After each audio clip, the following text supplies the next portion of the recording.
और नारनौल से कांग्रेस विधायक जस्सी पेटवाड़ इस वक्त हमारे साथ लाइव जुड़ गए हैं। जस्सी पेटवाड़ जी, सबसे पहले आपका बहुत स्वागत है इंडिया न्यूज हरियाणा पर सर। धन्यवाद जी। जस्सी पेटवाड़ जी, पहला रिएक्शन चाहूंगा आज के इलेक्शन को लेकर, कैसे देख रहे हैं इसको?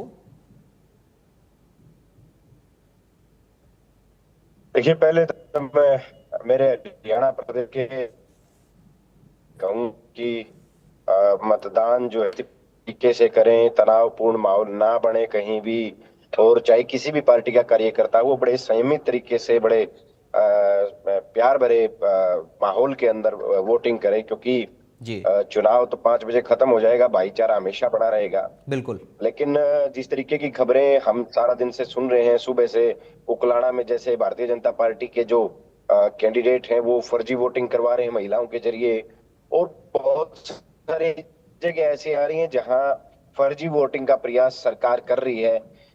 और जहां मैं तो हमेशा कहता हूं कि अब भारतीय जनता पार्टी चुनाव नहीं लड़ती, बल्कि चुनाव आयोग चुनाव लड़ता है। और मैं तो बधाई देता हूं ज्ञानेश कुमार जी को कि उन्होंने कलकत्ता में भी सरकार बना ली है, 92 लाख वोटरों को वोट का अधिकार छीन करके। मैं तो बधाई देता हूं ज्ञानेश कुमार जी को, जहां बिहार में भी 65 लाख से ज्यादा मतदाताओं को वोटिंग से बाहर करवाया। और आज सबसे बड़ी बात, चलिए चुनाव आयोग एक तरीके से भारतीय जनता पार्टी के एजेंट के रूप में काम कर रहा है, उसका नतीजा ये हुआ सोनीपत में 37,000 वोट फर्जी मिले। जी, कहीं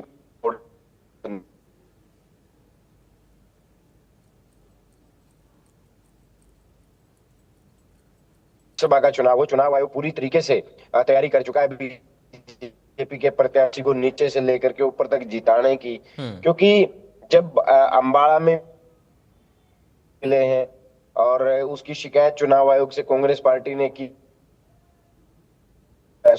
लगभग 37,000 वोट फर्जी मिले हैं। मेयर प्रत्याशी हैं जो कांग्रेस के, उन्होंने सभी विधायकों के साथ जाकर के चुनाव आयोग से इसकी शिकायत ठीक है, की है। लेकिन क्या जस्सी जी आपको लगता है कि निकाय के है? चुनाव में भी, शहर की सरकार के चुनाव में भी ये मुद्दा आप जो उठा रहे हैं चुनाव आयोग का, ये हावी है? क्योंकि फिर जब इस तरह के मुद्दे शहर की सरकार में भी आएंगे तो फिर जो शहर के स्थानीय मुद्दे हैं वो गायब हो जाते हैं। मुद्दा नहीं होता, मुद्दा उठाने की बात नहीं, जो सच्चाई है वो सच नहीं है। देश का माननीय सुप्रीम कोर्ट भी ये कहता है 29 लाख वोटर फर्जी मिले, ये 29 लाख वोटर को लिस्ट से हटा दिया गया। तो देश के माननीय सुप्रीम कोर्ट कहते हैं कि आप है ना अगली बार वोट डाल देंगे 29 लाख वोटर। ये कोई मतलब हो क्या गया है देश में? Supreme court Bharatiya Janata party की भाषा बोलने लगा है, चुनाव आयोग तो भारतीय जनता पार्टी के एक बहुत मजबूत पिलर के रूप में काम करने लगा है। ये आज नगर निगम के चुनाव में एक शहर में 38,000 वोट फर्जी निकल रहे हैं। अगर कोई कांग्रेस का प्रत्याशी या कोई विपक्ष का प्रत्याशी 15,000 से जीत रहा है और वहां 37,000 वोट फर्जी मिल जाते हैं, तो वो कैसे चुनाव देगा?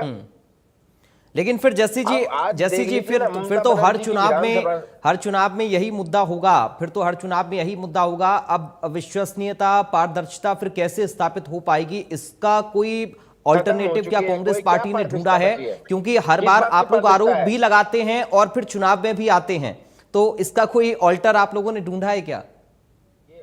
ये क्या पारदर्शिता बच गई? आप बताइए ना। पारदर्शिता तो वो होती है कि चुनाव आयोग सब में काम, सबके लिए काम करे, देश के लिए काम करे, रूप में काम करे। 92 लाख वोटर को बंगाल से हटा दिया गया, 65 लाख वोटरों को बिहार से हटा दिया गया। जहां भी चुनाव होता है वहीं विपक्ष के वोट फर्जी बता करके काटे जा रहे हैं, घुसपैठिए बता करके काटे जा रहे हैं। तो बताइए ये कौन मुद्दा नहीं है, ये देश की सच्चाई है। और देश खड़ा होगा। ठीक है, ये वही हिंदुस्तान है ये वही हिंदुस्तान है जहां इस देश ने कभी मुगलों से, कभी अंग्रेजों से और उन ऐसी ताकतों से लड़ाई लड़ी है। और यहाँ भी भारतीय जनता पार्टी के लोग जितनी तानाशाही पे उतारू होंगे, देश खड़ा होगा। ठीक है सर, चलिए इंतजार करेंगे कि इस चुनाव का नतीजा क्या आएगा। बहुत धन्यवाद करूंगा जस्सी पेटवाड़ जी, आप जुड़े और आपने अपनी बात रखी। तो आप कांग्रेस विधायक जस्सी पेटवाड़ को सुन रहे थे। उन्होंने हालांकि चुनाव आयोग का मुद्दा उठाया और मशीनरी के दुरुपयोग का आरोप लगाया बीजेपी के ऊपर। एक बार फिर से स्थानीय निकाय के इस चुनाव में भी लगातार अपडेट भी सामने आ रहा है, तस्वीरें भी सामने आ रही हैं।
और बड़ी जानकारी इस वक्त आपको दे रहे हैं, धारूगढ़ा में मतदान केंद्रों का निरीक्षण किया गया है।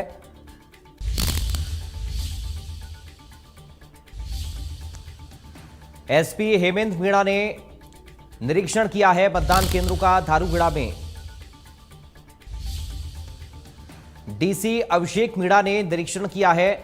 रेवाड़ी से ये बड़ी जानकारी इस वक्त सामने आ रही है।